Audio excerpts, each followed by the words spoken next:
자, 오늘은 다니엘서 6장 말씀을 공부합니다. 우리가 다니엘서 6장 말씀은 우리가 어려서부터 신앙생활을 한 사람들은 너무나도 많이 들은 얘기입니다. 사자굴에 들어간 다니엘, 그렇죠?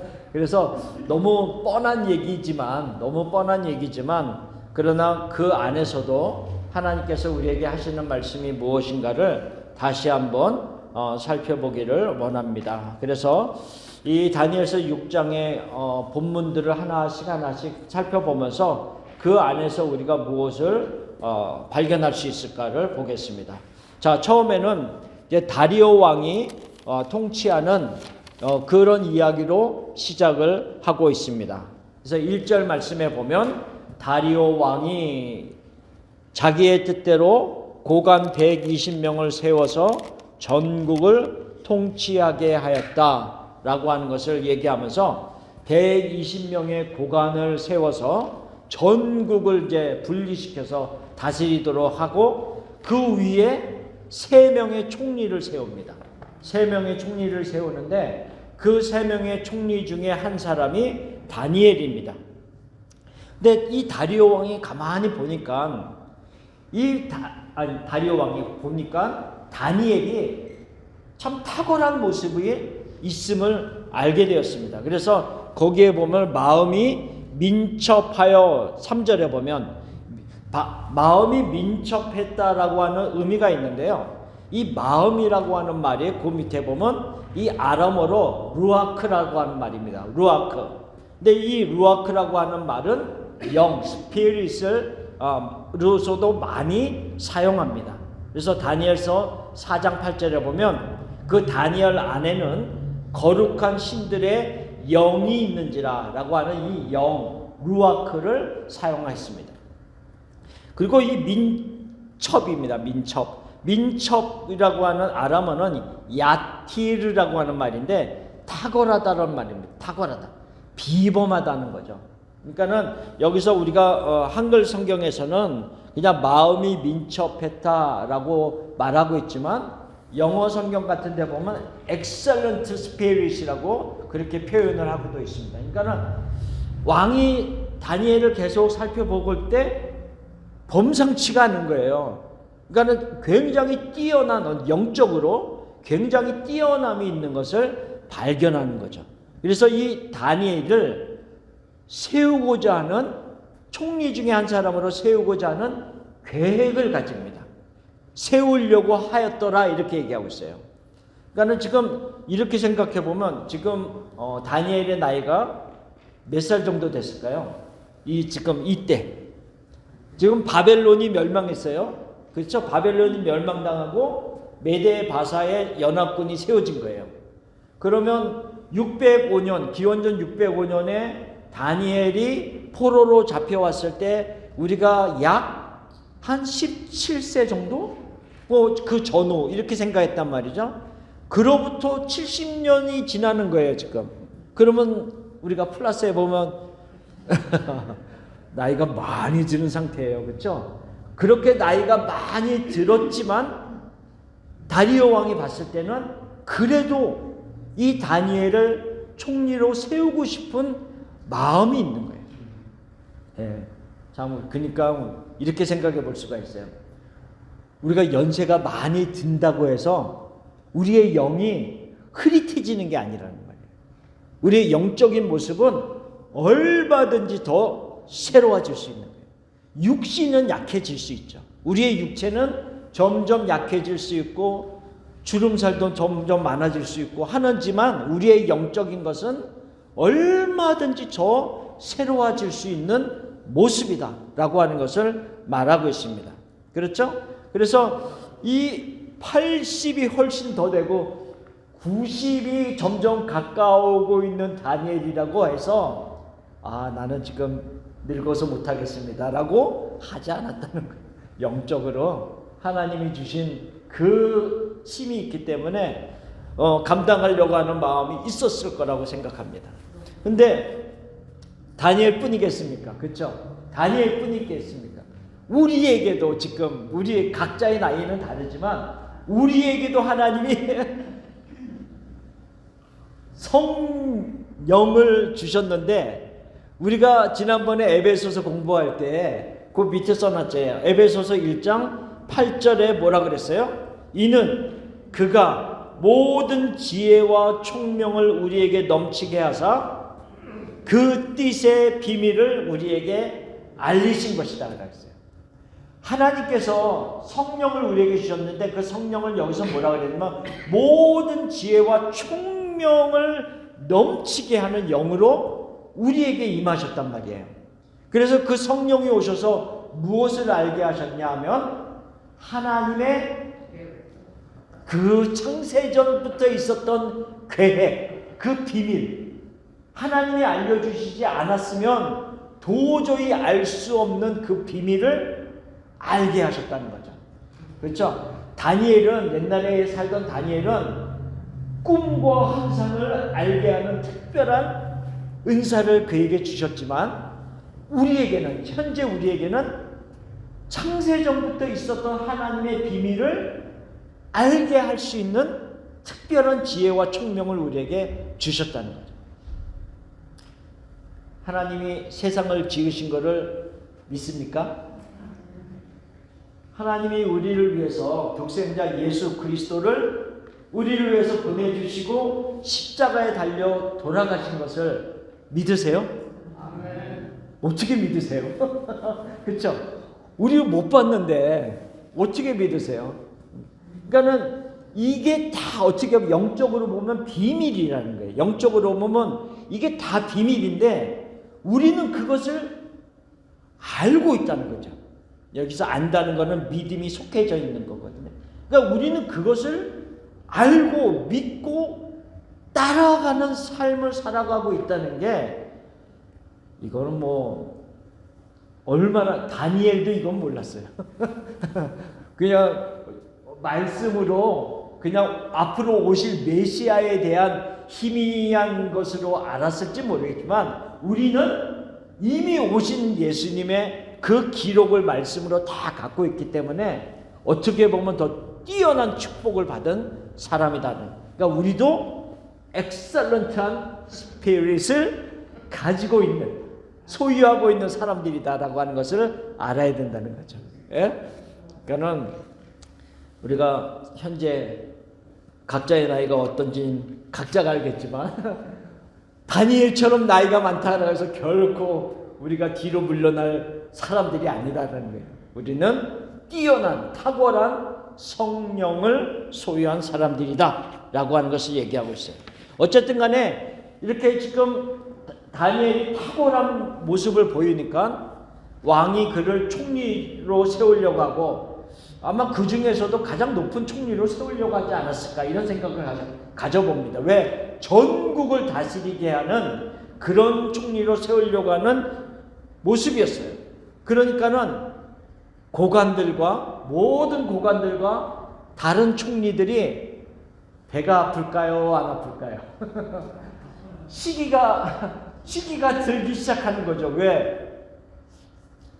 저 너무 어리석었길래 아니 유다에서 포로로 잡혀와서 바벨론의 모든 세월 동안 진짜 뭐 높은 자리에 서기도 하고 잘 지냈는데 이제 나라가 바뀌어서 제국이 바뀌어서 메대라고 하는 나라로 바뀌었음에도 불구하고 또 왕이 그를 총리로 세우려고 하니 혹시 메대의 사람이라든지 페르시아의 사람이라든지 이런 사람들이 봤을 때는 너무 배가 아프죠. 그리고 용인할 수 없는 부분이 있을 거라고요.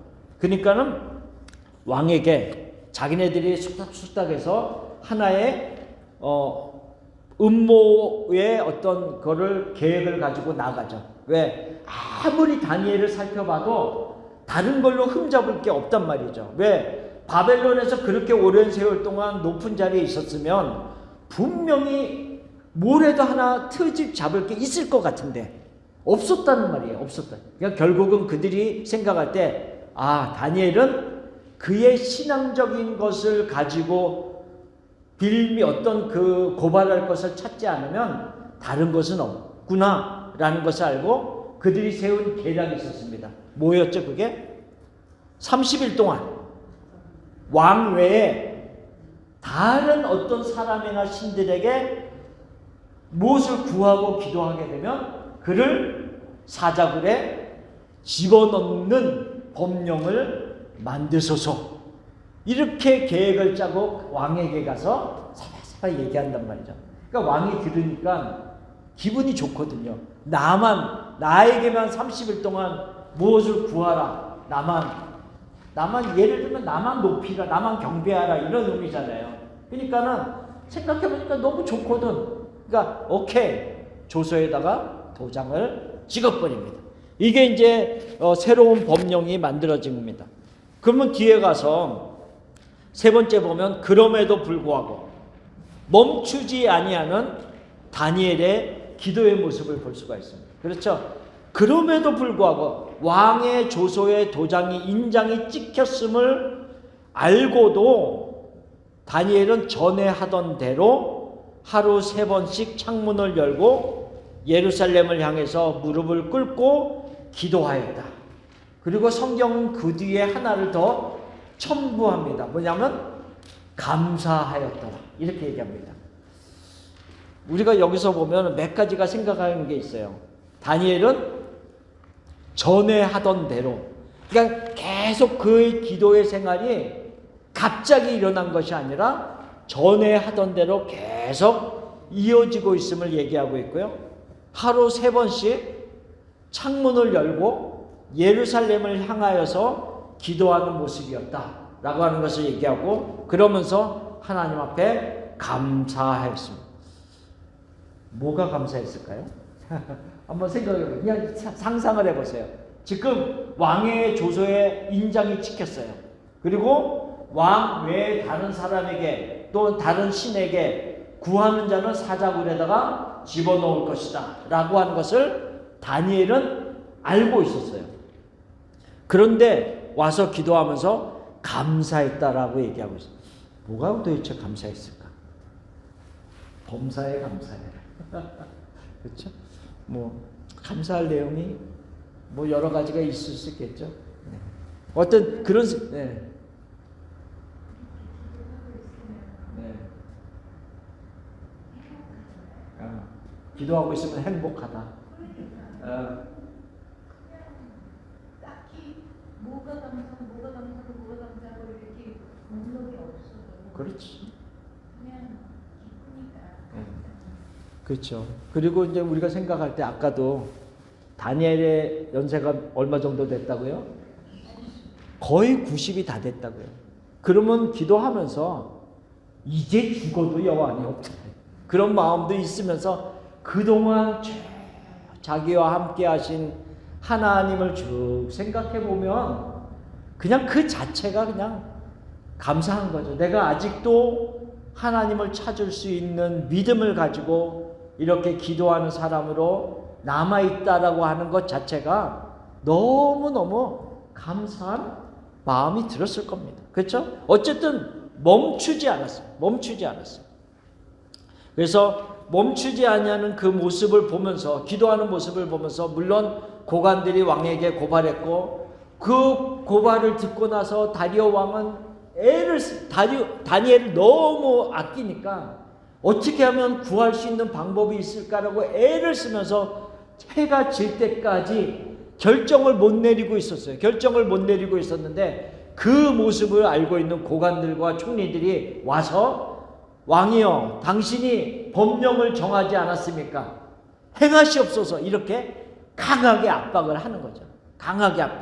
어쨌든 간에 이런 모습들이 6장 10절에서 15절까지 나오는 내용입니다. 어쨌든 간에 근데 여기서 보면 우리가 다니엘의 기도의 성격을 이렇게 우리가 정해 볼 수 있어요. 첫 번째로는 하나님의 언약의 말씀을 붙잡고 기도하는 다니엘의 기도다라고 하는 거예요. 왜 이렇게 얘기하고 있냐면 열왕기상 8장 48절에서 50절까지의 말씀, 이 말씀이 뭐냐면 솔로몬 왕이 솔로몬 성전을 다 완성하고 나서 봉헌하면서 기도하는 내용이거든요. 그 기도하는 내용에 뭐라고 얘기를 하고 있냐면 처음에 자기를 사로잡아간 적국의 땅에서 온 마음과 온 뜻으로 주께 돌아와서 주께서 그들의 조상들에게 주신 땅, 곧 주께서 택하신 성읍과 내가 주의 이름을 위하여 건축한 성전 있는 쪽을 향하여 주께 기도하거든. 그러니까 이 48절 말씀이 뭐예요? 결국은 사로잡혀간 땅, 그 바벨론 땅에서 그 마음이 온 마음을 향해서 하나님을 향하여 성전 있는 곳을 향해서 기도하거든. 그게 48절이거든요. 그러면 49절에는 뭐라 그랬어요? 주는 계신 곳 하늘에서 그들의 기도와 간구를 들으시고 그들의 일을 돌아보시오며 주께 범죄한 백성을 용서하시며 주께 범한 그 모든 허물을 사하시고 그들을 사로잡아간 자 앞에서 그들로 불쌍히 여김을 얻게 하사 그 사람들로 그들을 불쌍히 여기게 하옵소서. 이 열왕기상 이 8장 48절에서 50절 말씀이 지금 다니엘의 시대에 그대로 이루어지고 있잖아요. 지금 보세요. 느부갓네살이 꿈을 꿨어요. 두 번이나 꿈을 꿨어요. 한 번은 첫 번째 꿈은 잊어버릴 정도였지만 다니엘이 그것을 알게 하고 해석까지 해줬어요. 큰 신상에 대한 것도 환상을 꿈을 꿨지만 그것도 알게 했어요. 그 다음에 결국은 또 큰 나무에 대한 꿈을 꾸고 그거에 대해서도 알게 했어요. 이런 여러 가지 일들을 통해서 느부갓네살은 어떻게 했어요? 조서를 내려서 모든 바벨론 사람들에게 뭐래요? 다니엘의 하나님을 경홀히 여기지 말라, 함부로 얘기하지 말라 라고 하면서 그런 조서를 다 내렸단 말이에요. 그 말의 의미는 뭐예요? 바벨론 땅에 살고 있는 하나님의 백성들을 함부로 여기지 아니할 수 있는 기반을 마련하고 있다는 거죠. 그러면 지금 이 열왕기상 8장에 있는 말씀이 이루어지고 있잖아요. 끝에 그들을 사로잡아간 자 앞에서 그들로 불쌍히 여김을 얻게 하사 그 사람들로 그들을 불쌍히 여기게 하옵소서. 함부로 대하는 것이 아니라 그들의 안타까움을 불쌍히 여기고 함께 해줄 수 있도록 하옵소서라고 하는 말씀들이 다니엘의 그 역사를 통해서 이루어지고 있잖아요. 이러니 지금 다니엘은 기도하면서 이 솔로몬의 기도의 이 말씀을 가슴에 품고 기도했을 가능성이 있습니다. 하나님이 말씀하지 않았습니까? 뭐 예를 들면 하나님이 말씀하지 않았습니까? 누구든지 그 성전이 있는 곳을 향하여 기도하면 비록 잡혀온 이 땅에서도 그 성전을 향해서 기도하면 하나님이 우리의 죄를 용서하시고 우리를 불쌍히 여길 수 있도록 우리를 사로잡아온 자들의 마음을 주관하신다고 하지 않았습니까? 라고 기도하는 거죠. 이 깨어있는 자의 기도, 다니엘의 기도를 통해서 기도하지 아니하는 자들까지도 하나님이 불쌍히 여김을 받을 수 있도록 하시는 역사가 일어난다는 거죠. 그래서 깨어있는 자의 기도가 중요합니다. 그래서 다니엘은 특별한 하나님의 영이 그 안에 있었지만, 탁월한 영이 있었지만 우리는 없다 이렇게 말하지 않았잖아요. 우리도 있다 그랬어요. 그렇죠? 그러니까 이것을 알고 있는 우리들도 깨어 있어서 하나님 앞에 말씀을 붙잡고 기도하는 게 굉장히 필요합니다. 제가 이제 기도하는 생활을 하다 보면 이런 경우가 있어요. 어떤 중요한 문제를 놓고 막 기도하잖아요. 근데 막 기도하다가 하나님이 어떤 말씀으로 딱 그거에 대한 응답 같은 말씀을 딱 주실 때가 있어요. 근데 상황은 안 바뀌어져 있는 상황이에요. 근데 중요한 문제를 갖고 기도할 때 말씀이 탁 와서 응답을 해주시면 그 기도의 제목을 가지고 계속 기도하면서 어떤 마음이 드냐면, 제가 혼자 그런 생각을 해요. 어떤 마음이 드냐면, 제가 이렇게 생각했어요. 네, 지금 그런 비유를 제가 자주 드는데, 지금 체킹 어카운트에 돈이 별로 없는데, 그래갖고 지금 내가 이거 막 불안한데, 예를 드는 거예요. 예를 들어 체킹 어카운트에 돈이 없어서 막 불안한데 세이빙에는 돈이 많이 들어가 있어요. 그런 생각이 들어요. 그러니까 세이빙에는 한 100만 불이 있는데 체킹 어카운트에는 돈이 지금 별로 없단 말이에요. 그래서 막 불안하단 말이에요. 근데 세이빙에는 돈이 많기 때문에 언제든지 꺼내 쓸 수 있는, 그러니까 그런 마음이 드는 거예요. 뭐냐면 내가 기도를 막 할 때 하나님 말씀으로 응답을 딱 주시면 현재 상황은 불안한데 든든한 무엇이 받쳐주고 있는 것을 느낀단 말이죠. 나 혼자 이 어려운 상황을 지나는 게 아니라 하나님이 이미 말씀으로 응답해 주셔서 하나님이 하실 그 든든한 뒷배가 있는 것과 같은 것을 느낄 때가 있단 말이에요. 지금 다니엘이 그런 기도의 모습이라는 거예요. 다니엘이 그냥 하나님 앞에 하나님 우리를 뭐 불쌍히 여겨주세요 막 이렇게 기도하는 것도 필요하겠지만 이 열왕기상 8장의 말씀을 딱 붙잡고 하나님 적국에서조차 하나님 예루살렘 성전을 향하여 기도한다면 하나님이 우리의 기도를 들으시고 우리의 죄를 용서하시고 우리를 불쌍히 여겨주신다라고 말씀하지 않았습니까? 나는 하나님의 약속의 말씀을 붙잡고 기도합니다 라고 하면요 기도가 훨씬 세집니다. 든든합니다. 그런 기도를 지금 다니엘이 하고 있다는 거예요. 자, 두 번째로, 그러니까는 제가 이제 두 번째 다 가기 전에 그런 기도를 하고 있기 때문에 다니엘의 마음에 감사가 넘치는 거예요. 그렇죠? 아까 이야기했던 그런 부분도 있지만 하나님의 말씀을 붙잡고 기도하니 감사가 그 안에서 생길 수밖에 없다는 거죠. 자, 두 번째로는 멈출 수 없는 다니엘의 기도라 그랬대. 계속 전에 하던 대로 계속 기도하고 있습니다. 상황은 얼마든지 기도를 30일 동안 멈춰도 이해할 수 있는 상황이었습니다. 내가 30일 동안 잠깐 기도를 멈추면 그래도 이런 상황이니까 할 수 없잖아. 이런 얘기 할 수 있어요. 아니면 내가 30일 동안은 창문을 좀 닫아놓고 저기 구석에 들어가서 기도할게. 그러면서 기도할 수 있지. 그것도 하나님이 보시잖아요. 그런데 지금 다니엘은 창문을 열고 전에 하던 대로 예루살렘 성전을 향하여서 지금 기도하는 일을 계속 동일하게 하고 있다는 거죠. 왜? 하나님, 살아계신 하나님, 이제까지 나와 함께 하신 하나님, 그 하나님을 구하면서 굳이 내가 숨을 필요가 없다라고 생각을 하고 있다는 거죠. 그러면서 그의 기도를 멈추지 아니하고 당당하게 하고 있음을 보여주고 있습니다. 한번 우리가 생각해 보세요. 우리의 기도의 생활을 한번 보면서 우리는 하나님의 약속의 말씀을 붙잡고 기도하는 그 기도의 모습이 있는가? 두 번째로는 우리의 기도는 꾸준히 감당하고 있는가?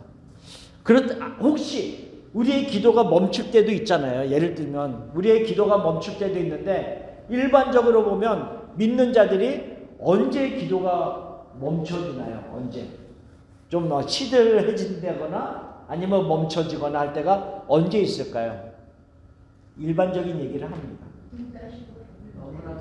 등 따시고 배부를 때. 맞습니다. 그렇죠? 네. 그러니까 우리의 모든 것이 풍요로울 때. 네.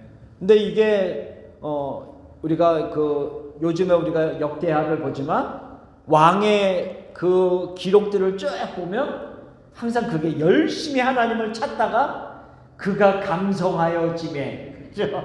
그가 강성하여짐에 하나님을 찾지 아니하고 떠나는 모습을 많이 보여주고 있거든요. 신명기에서도 모세가 이스라엘 백성들이 유다 땅에 들어가기 전에 얘기하면서 너희가 그 가나안 땅에 들어가서 많은 것을 누리게 됐을 때 너희가 얻은 재물을 내 힘으로 얻은 것처럼 생각하지 말아라. 재물 얻을 능력을 하나님이 너희에게 주신 것을 기억하라. 이렇게 얘기해요. 그러니까 등 따시고 배부를 때 우리가 기도를 좀 멈추거나 시들어질 때가 또 있단 말이에요. 또 언제 그럴까요? 기도가 좀 중단될 때 언제? 뭐 일반적인 얘기를 하는 거예요. 언제 그럴까요?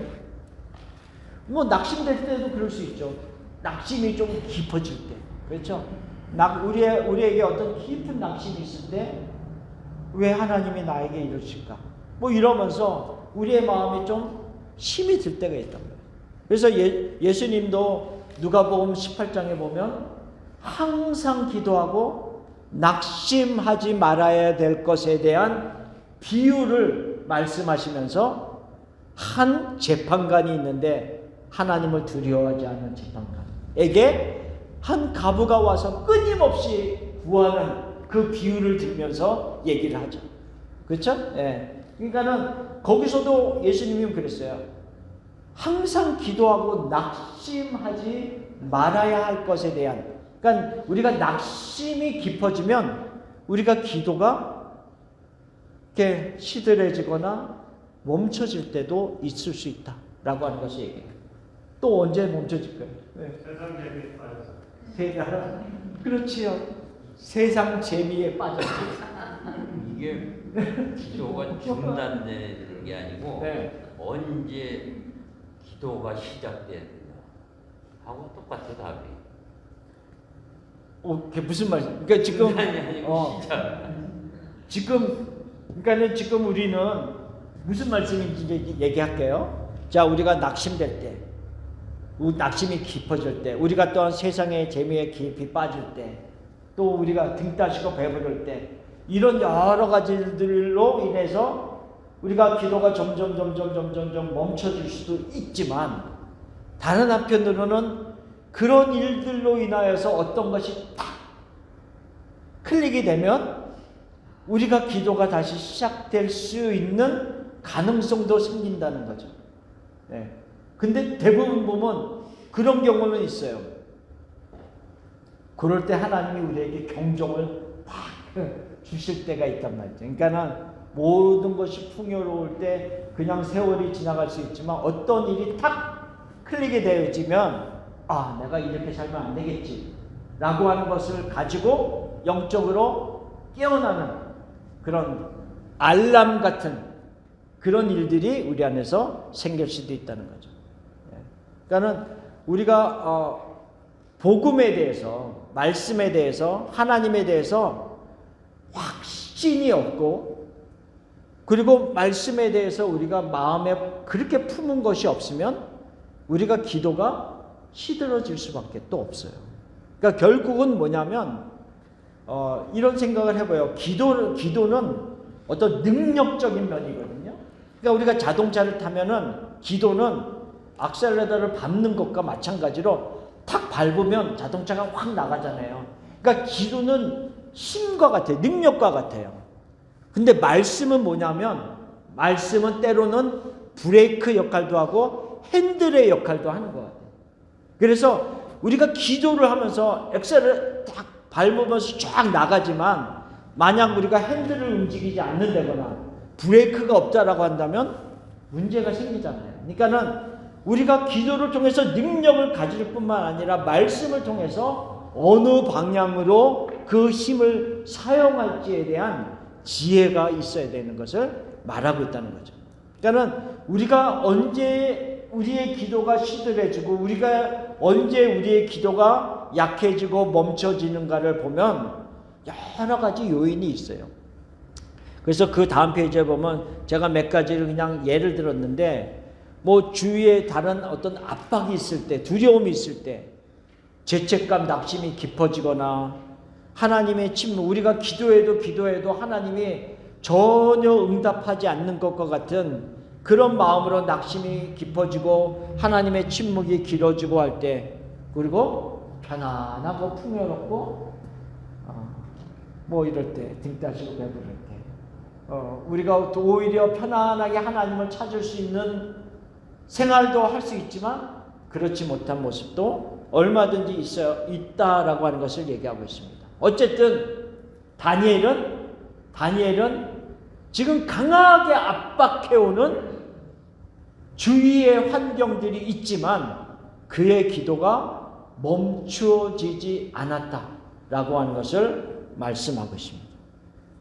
그러면 우리가 생각할 때, 멈추지 않냐고 하나님 앞에 기도했는데 하나님이 그를 모든 환경에서 보호하셨더라. 그 사자굴에 들어가기 전에. 그러면 얼마나 좋아요. 그렇죠? 사자굴에 꼭 넣지 않고 사자굴에 들어가기 전에 하나님이 보호하셨더라. 이렇게 생각하면 너무 좋은데 다니엘의 세 친구처럼 꼭 풀무불에 던져 넣어야 되고 사자굴에 꼭 들어가야 되는 일들을 경험하게도 하신다라고 합니다.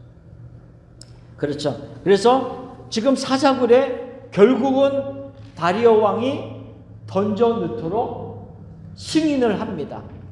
도저히 다니엘을 구할 수 있는 방법이 자기에게는 없는 거예요. 본인에게는 없어요. 다리오가 생각할 때. 그래서 그 승인을 하면서 16절에 뭐라고 얘기하고 있냐면 왕이 명령하며 다니엘을 끌어다가 사자굴에 던져 넣는지라. 왕이 다니엘에게 이르되 내가 항상 섬기는 너의 하나님이 너를 구원하시리라. 그러니까 다리오 왕이 다니엘을 하나님에게 의탁하고 있는 거예요. 그렇죠? 너가 섬기는 하나님이 너를 구원하시리라. 그러니까 다리오가 다니엘을 계속 옆에서 살펴봤을 때 너가 섬기는 하나님은 능히 하실 수 있을 것 같다. 나는 못하지만. 그러니까 다니엘이 얼마나 신실하게 믿음 생활을 했다는 것을 알 수가 있다는 거죠. 그러니까 제국의 왕, 메대의 왕이 봐서도 그 신실하게 자기가 섬기는 하나님을 얼마나 신실하게 섬기는가를 알고 있었다는 거죠. 그래서 다니엘이 사자굴에 던져집니다. 돌로 입구를 막아버립니다. 그리고 그 입구를 왕의 도장과 그 어떤 귀족들의 인장을 찍어서 다 봉해버립니다. 그러니까는 그 굴을 옮겨지지 못하도록 변개치 못하도록 막아버리는 거죠.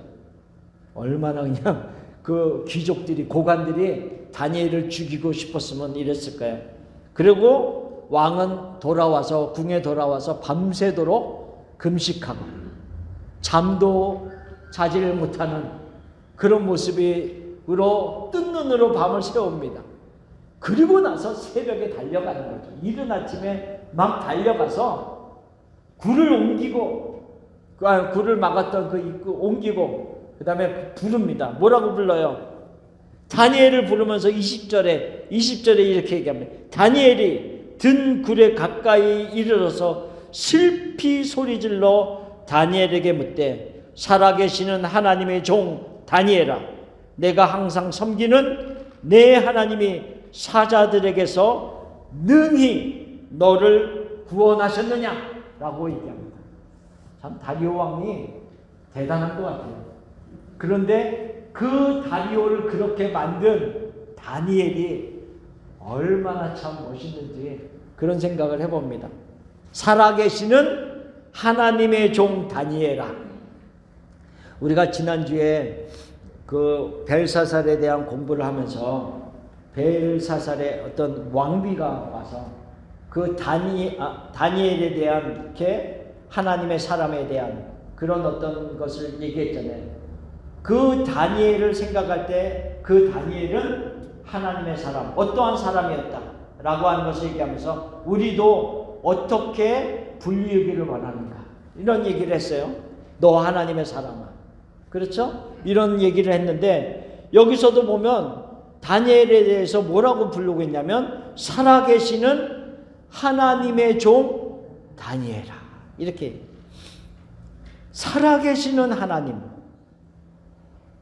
저는 이 살아계시는 하나님에 대한 이야기를 하면서 저는 무슨 생각을 해요? 하나님은 나와 동시대를 살고 있구나. 이런 생각을. 나와 지금 같은 시대를 살고 있어요, 하나님이. 그 의미예요, 지금. 하나님이 내가 살고 있는 이 시대에 존재하지 않는 것이 아니라 나랑 같은 시대를 살고 있단 말이에요, 나랑. 아직도 살아계신 하나님, 영원하신 하나님. 그의 능력은 천지를 창조하실 때뿐 아니라 지금도 동일한 능력을 가지고 나와 동시대를 살고 계시는 하나님이시다 라고 하는 것을 말하고 있습니다. 그 살아계시는 하나님의 종 다니엘아, 그가 능히 너를 구원하셨느냐? 네? 너를 구원하셨느냐라고 다리오가 얘기할 때 다니엘이 어떻게 대답했습니까? 22절에 어떻게 대답했어요? 나의 하나님이 그랬어요. 다니엘은 나의 하나님의 나의 하나님. 그렇죠? 다리오는 너의 하나님, 너의 하나님이지만 다니엘은 나의 하나님이 이미 그랬어요. 이미 그의 천사를 보내어서 사자들의 입을 막으셨습니다. 내가 이 사자들의 들어오기 전부터 이미 하나님은 천사들을 보내셔서 사자들의 입을 막아버렸습니다. 그렇죠? 그래서 아무 해도 받지 아니했습니다. 나의 하나님입니다. 이 고백이 있어야 돼요. 나의 하나님. 나의 하나님. 나의 하나님이 이미 우리를 위해서 행하신 일들이 너무 많습니다. 나의 하나님이 이미 예수 그리스도를 십자가에 달려 죽게 하셔서 우리를 이미 구원하셨습니다. 이미 우리에게는 영생이 있도록 하셨습니다. 영원한 생명은 우리가 죽은 다음에 얻는 것이 아니라 이미 영생을 얻었고 이랬어요. 요한복음 5장 24절에 영생을 얻었고 이랬어요. 이미 우리는 영원한 생명을 소유한 사람입니다. 왜? 우리 안에 성령이 계시고 우리 안에 하나님이 계시고 우리 안에 예수 그리스도가 계시기 때문에 또 우리도 그리스도 안에 있기 때문에 우리는 영원한 생명을 이미 소유한 자들이다. 그렇게 생각해 보면 다니엘뿐 아니라 다니엘은 사자굴에서 건짐을 받는 걸로 이 다니엘서 6장에서 이야기하고 있지만 우리는 어디에서 구원을 받았어요? 영원한 불에서 이미 우리는 구원을 받은 사람들이다. 그렇죠? 사자굴이 아니라 영원한 지옥불에서 구원을 받은 것에 대한 것을 말씀합니다. 나의 하나님이 이미 그리스도의 피로 우리를 지옥불에서 구해내셔서 우리에게 생명을 주셨습니다. 라고 하는 메시지를 동일하게 다니엘서와 마찬가지로 우리에게도 하신다. 라고 하는 것을 말하고 있습니다. 자, 네. 아까 앞에 저기 다니엘이 하나님께 감사해서 기도하게요. 그 감사는 이미 되는 그 감사가 아니겠어요? 다 포함이 되겠죠. 이런 면에. 그러니까 아까 다니엘이 감사한 그 내용 중에는 이런 내용들, 나의 하나님이 이미 역사하시는 그 모든 것에 대한 감사가 다니엘의 전 생애를 살펴보면서 이미 너무 많은 것을 경험했기 때문에 하나님에 대한 감사가 나올 수밖에 없다는 거죠. 네, 그렇죠? 그리고 그 맨 밑에 보면 레위기 26장 44절의 말씀이 또 이렇게 나와 있어요.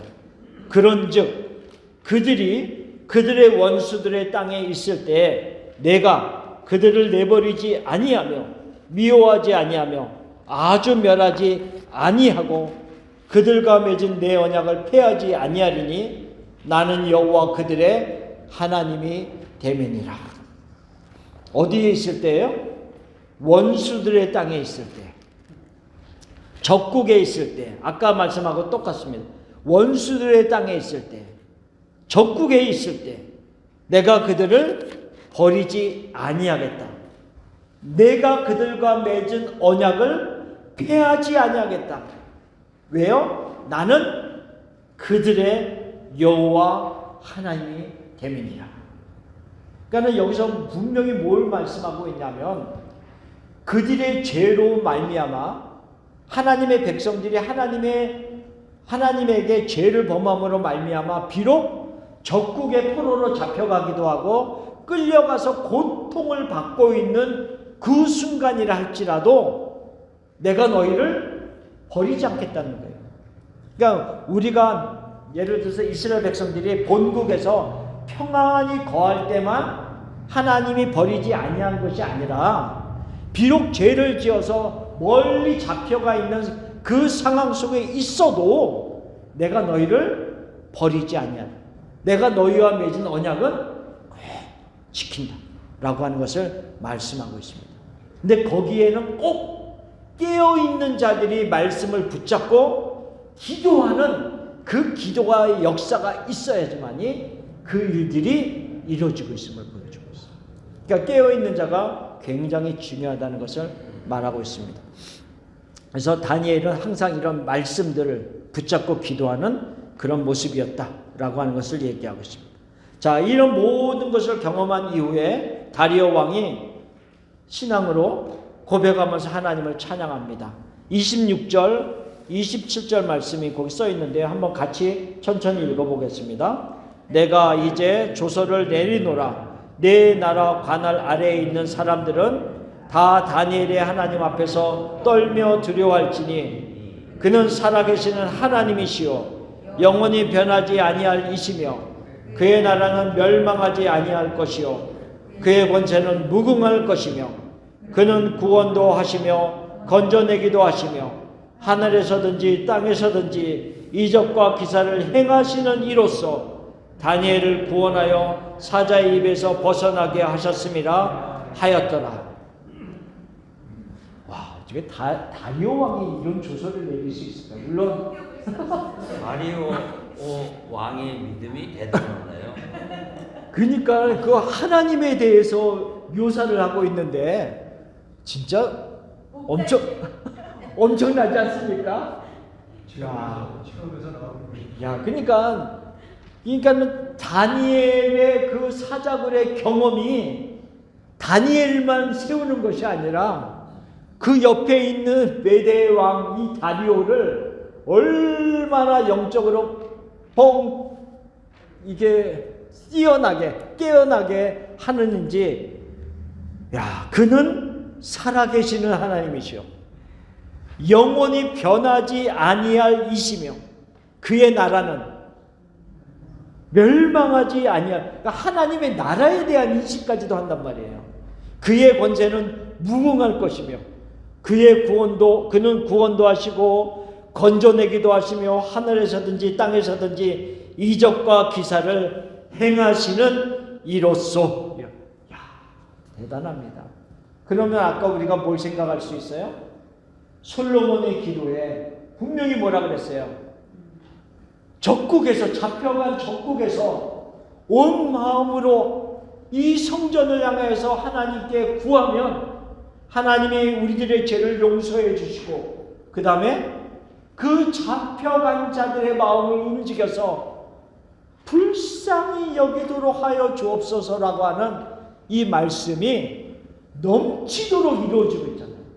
다리오 왕의 조서를 통해서 보면 이런 하나님이 다니엘이 믿는 하나님이다. 유대 민족이 믿는 하나님이다. 함부로 대하지 마라.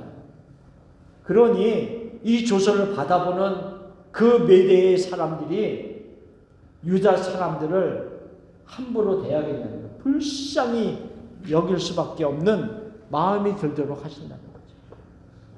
그러니까 하나님은 신실하시게 그 일을 이루어 가십니다. 우리가 다니엘서 이제 이 6장까지는 이런 어떤 사건들에 대한 이야기를 하고 있고요. 7장부터는 환상에 대한 얘기가 주로 나옵니다. 그러니까는 이 6장까지 다니엘서 6장까지의 이런 여러 바벨론과 메대의 어떤 나라에서 일어났던 이 사건들을 통해서 하나님이 분명히 말씀하시는 것은 모든 제국의 나라 위에 하나님의 나라가 있다. 그리고 제국에 다스리는 뛰어난 아주 강력한 왕이 있지만 그 위에서 이 세상의 나라를 주관하는 하나님이 존재하신다 라고 하는 것을 이 제국주의 왕에게 계속 심어주고 있다는 거죠. 그래서 바벨론의 왕 느부갓네살도 마찬가지였고 이 메대의 왕 다리오도 동일하게 이렇게 하나님에 대해서 지금 기록하면서 조서를 내리고 있음을 보여주고 있습니다. 마찬가지로 이 세상에 지금 현재 우리가 살고 있는 이 시대에 온 세상을 다스리는 하나님이 존재하신다. 하나님의 나라에 우리는 속해 있고 그 하나님이 이 모든 세상을 다스리시는 분이시다라고 하는 것을 말씀하고 있습니다. 그리고 나서 이 6장의 맨 마지막 말씀은 28절에 이 다니엘이 다리오 왕의 시대와 바사 사람 고레스 왕의 시대에 형통하였더라 이렇게 하고 마칩니다. 여기서 이제 다리오는 메대의 왕이었고 고레스는 페르시아 바사의 왕입니다. 그 시대에 형통하였더라. 물론 그 이전에 바벨론의 어떤 시대의 삶 속에서도 형통한 모습이었습니다.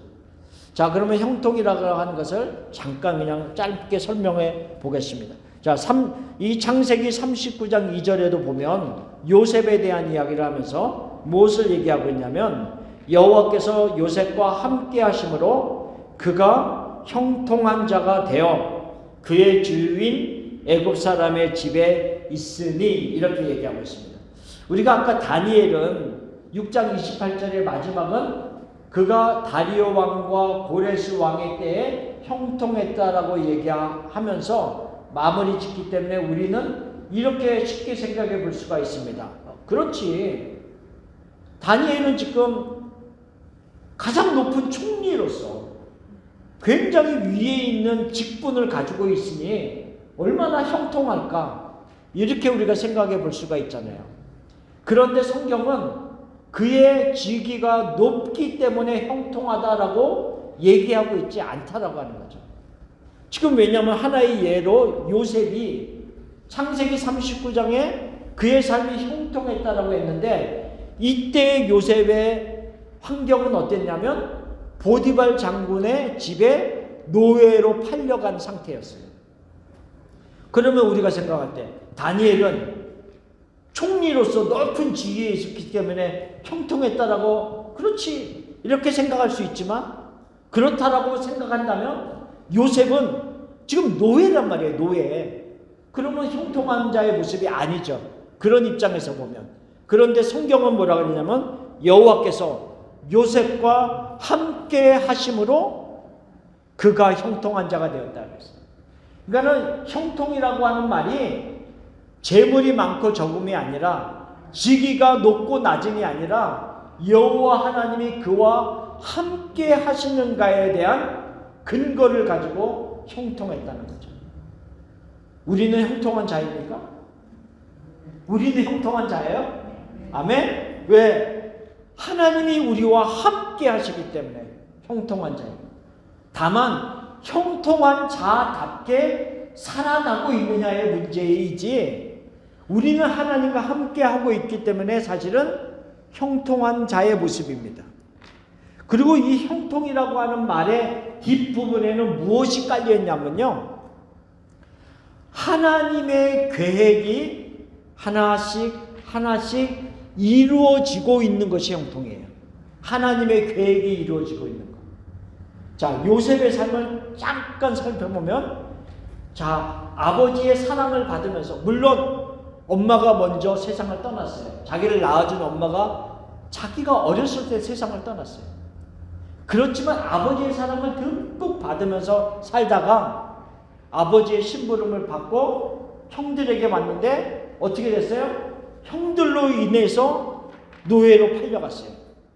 그렇죠? 형들의 노예로 만약 노예로 팔려왔어요. 보디발의 집에 있었는데 창세기에 보면 형통했다라고 그랬어요. 근데 거기서도 모함을 받아서 누명을 씌워서 감옥에 들어갔어요.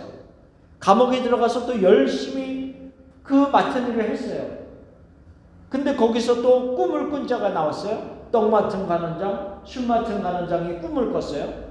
그래서 그것을 해석해 줬어요. 그래서 해석해 줘서 술 맡은 간원장이 복직이 됐어요. 내가 나가면 너를 꼭 기억하마. 근데 2년 동안 잊어버렸다 그랬어요. 그리고 바로가 꿈을 꿨을 때, 아, 내가 감옥에 있을 때 내 꿈을 해석한 준 사람. 그리고 요셉을 데려왔어요. 그리고 바로의 꿈을 해석해주고 그가 바로의 명령에 따라서 애굽의 총리가 됩니다. 하나님의 계획은 무엇이었죠? 요셉을 총리로 세워서 하시려고 하는 계획이 뭐였어요?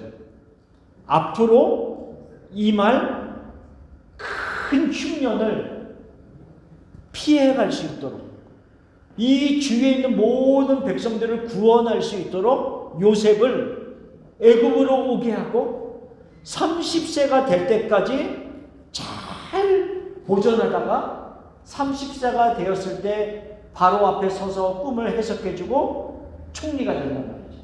그리고 7년 동안의 큰 풍년이 있을 때 곡식을 많이 보관해 두었다가 그 이후에 흉년이 되었을 때 사람들을 그 식량으로 구원하는 일들을 하셨습니다. 하나님은 모든 주위에 있는 백성들을 구원하시기 위한 계획을 가지고 있었단 말이죠. 그러면 하나님이 요셉이 형들에 의해서 팔리지 않았다라고 한다면 하나님의 계획이 이루어졌을까요? 뭐 다른 방법을 사용했겠지만 하나님의 계획은 어떻게 보면 가장 나쁜 것 같이 점점 밑바닥으로 떨어졌지만 하나님의 계획이 하나씩 이루어지고 있었다는 것을 증명해 보인다는 거죠. 그러면 그가 노예로 팔렸을 때에도 감옥에 들어갔을 때에도 모든 것이 하나님의 계획이 이루어진 것이라고 한다면 성경은 그래서 그 모든 것이 결말이 형통하였더라 이렇게 얘기하고 있다는 거죠.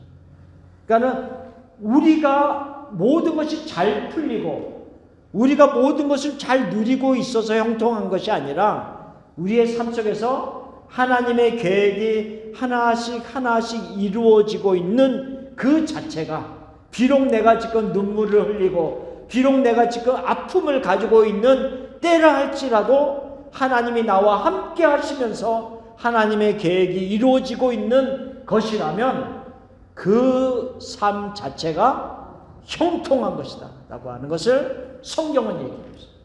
우리는 그래서 형통한 자입니다. 형통한 자. 그리고 우리의 삶은 하나님의 주권 속에서 계속 하나님이 진정 원하시는 참된 모습으로 세워질 때까지 이끌어 가실 겁니다. 하나님의 주권 속에서 반드시 이루실 그 하나님은 살아계시는 하나님, 영원히 존재하시는 능력의 하나님을 다리오 왕을 통해서 우리에게 전해주고 있고 다니엘서를 통해서 우리에게 전해주고 있고 또한 느부갓네살 왕을 통해서도 전해주고 있고 성경 전체를 통해서 우리에게 전해주고 있는 메시지다 라고 하는 것을 말합니다. 아멘. 그 모습으로 사는 우리 모두가 되기를 간절히 예수님의 이름으로 축원합니다. 아멘. 마치려고 하는데요. 질문 있습니까? 우리 로마서 8장 28절 한번 같이 읽어볼까요? 로마서 8장 28절 뭔지 아시죠? 사랑하는 자, 사랑하는 자, 그 뜻대로 부르심을 입은 자들에게는 모든 것이 합력하여 선을 이룬다. 하나님의 온전한 선. 그리고 아까 기도가 멈출 때 우리는 교회에 안 가는 사람, 하나님을 모르는 사람 같은 그건 놀아야 되지만 네. 이렇게 기도하는 사람, 말씀 지금 무슨 말씀하셨냐면 우리가 기도가 멈춰지는 여러 가지 상황이 있을 때 우리 주위에 내가 누구랑 같이 있느냐가 중요하다. 이런 말씀을 하신 겁니다. 그렇죠? 다 공감하는 내용입니다. 그래서 우리가 낙심되어 있을 때 우리를 붙잡고 일으켜줄 사람하고 같이 있다라면 얼마나 든든하겠습니까? 그렇죠? 그러니까 나도 때로는 낙심되어 있을 때 누군가의 손을 붙잡고 일어날 수 있고, 나도 또 다른 사람 나보다 더 연약한 자들을 붙잡아 일으켜 세워줄 수 있는 그런 어떤 서로가의 관계가 되는 게 중요하죠. 우리 주위에 내가 누구랑 같이 있느냐는 너무 중요합니다. 우리가 그런 사람들이 되는 거예요. 그래서 성경 공부는 네. 남녀 같이 하면 안 돼. 왜냐? 믿음의 동역자들이 필요해요. 믿음이 상승되는데 남녀가 붙들고 같이 기도하고 이럴 수 없잖아요. 그러니까 우리가 젊은이들 여기가 괜찮은 것 같아요. 그러니까 어쨌든 무슨 말씀인지 알겠습니다.